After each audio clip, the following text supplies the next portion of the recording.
Portanto, assim como vocês receberam a Cristo Jesus, o Senhor, continue a viver nele, enraizados e edificados nele, firmados na fé como foram ensinados, transbordando de gratidão. Colossenses 2, do 6 ao 7.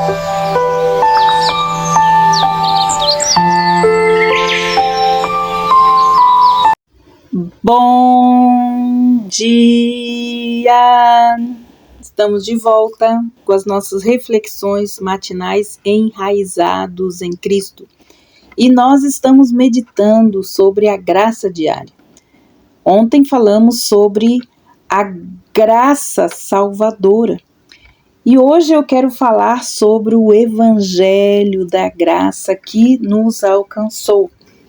O Evangelho da graça é somente pela graça. O Evangelho da graça é somente graça.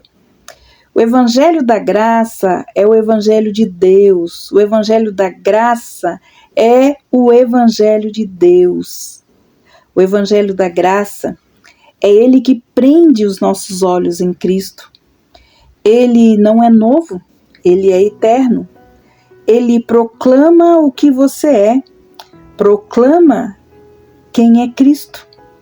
Não te faz livre para pecar, mas te faz livre do pecado.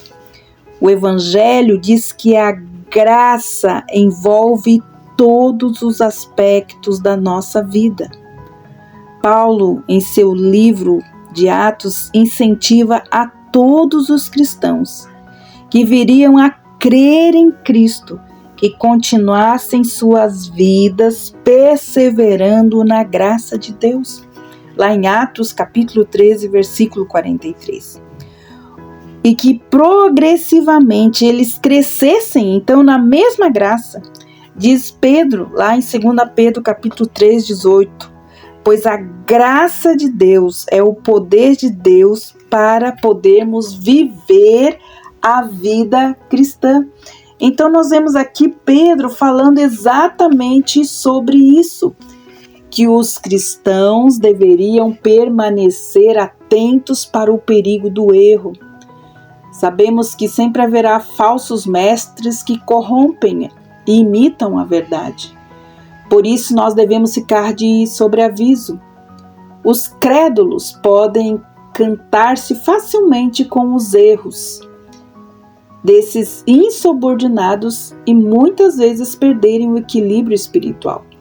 Então, mais uma vez aqui Pedro ensina que o progresso contínuo nas coisas de Deus nos guarda do perigo de sermos enganados por falsos mestres.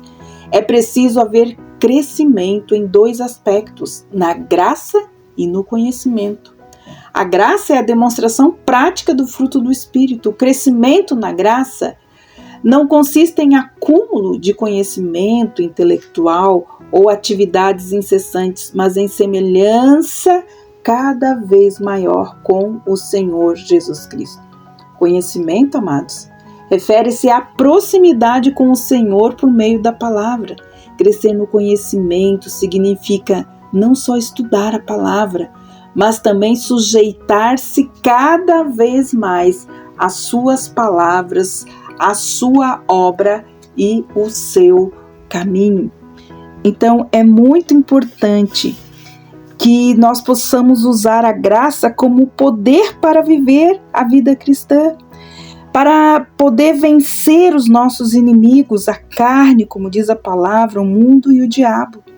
A graça, ela é a base da nossa posição. Esta graça em que nós estamos, diz Romanos capítulo 5, versículo 2. E é nesse livro de Romanos que nós vamos conhecer mais sobre a graça salvadora, por meio do conhecimento do Evangelho da graça, pois ele é a base de todo o viver cristão. Romanos 5,17 diz que na abundância da graça reinaremos na vida por meio de Jesus Cristo. Então, o capítulo 1 de Romanos, ele nos fala exatamente sobre como o Evangelho da graça chegou até nós. E é nessas meditações que nós vamos estar fazendo então durante as nossas próximas semanas. Romanos capítulo 1, versículos de 1 a 7 dizem assim: Paulo, servo de Jesus Cristo, chamado e apóstolo apartado para o evangelho de Deus, o qual antes ele prometera mediante seus profetas nas santas escrituras, a respeito do seu filho, que nasceu segundo a carne, da descendência da casa de Davi, que foi manifestado como Filho de Deus, com poder pelo Espírito Santo, que ressuscitou dentre os mortos, Jesus Cristo, o nosso Senhor, por quem nós recebemos a graça e o apostolado entre todos os gentios, para que eles obedeçam mediante a fé de seu nome, de quem dentre vós também são chamados por meio de Jesus Cristo. Todos os que se encontram em Roma, amados de Deus, chamados e santos, paz e graça seja convosco da parte de Deus, nosso Pai, e do nosso Senhor Jesus Cristo. Temos aqui, então, o início desta carta que fala sobre a doutrina, o Evangelho da graça de Deus. Paulo, ele se apresenta como servo de Jesus Cristo. Ele foi chamado no caminho de Damasco para ser apóstolo, ou seja, um emissário especial do Salvador. Ele foi separado para levar o evangelho da graça aos gentios. Nós também fomos comprados pelo sangue precioso de Cristo. Somos chamados para ser testemunhas do seu poder de salvação. Fomos separados para falar das boas novas aonde quer que vamos.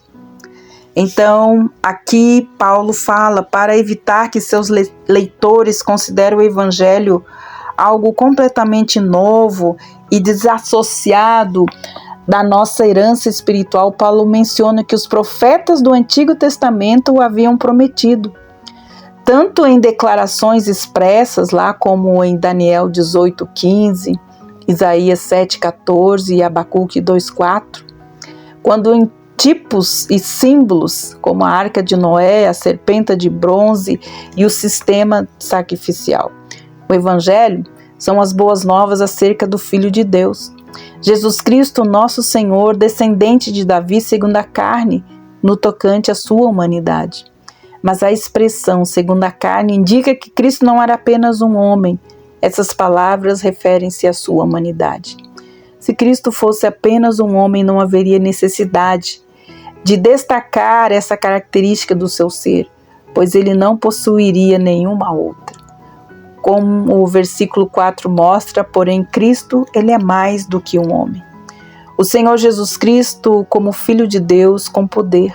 O Espírito Santo, chamado aqui de Espírito de Santidade. Ele então caracterizou Jesus em seu batismo e ao longo de todo o seu ministério repleto de milagres. Os grandes milagres foram realizados por Cristo no poder do Espírito Santo.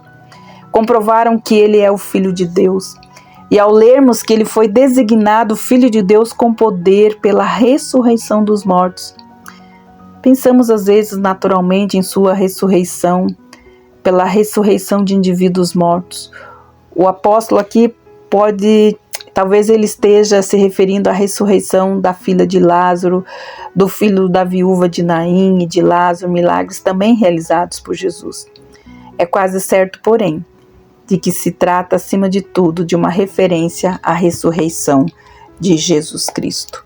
Quando dissemos que Jesus é o Filho de Deus, descrevemos seu caráter inigualável. Deus tem muitos filhos. Todos os cristãos são meus filhos, aqueles que estão em Cristo. Até mesmo os anjos são chamados de filhos de Deus, lá em João capítulo 1, versículo 6. Jesus, porém, ele é o Filho de Deus no sentido singular. Quando Jesus se referiu a Deus como seu Pai, os judeus entenderam corretamente que ele estava declarando ser igual a Deus.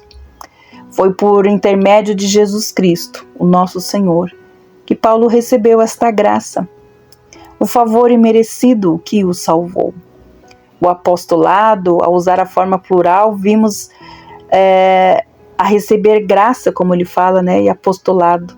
É quase certo que Paulo está se referindo apenas a si mesmo.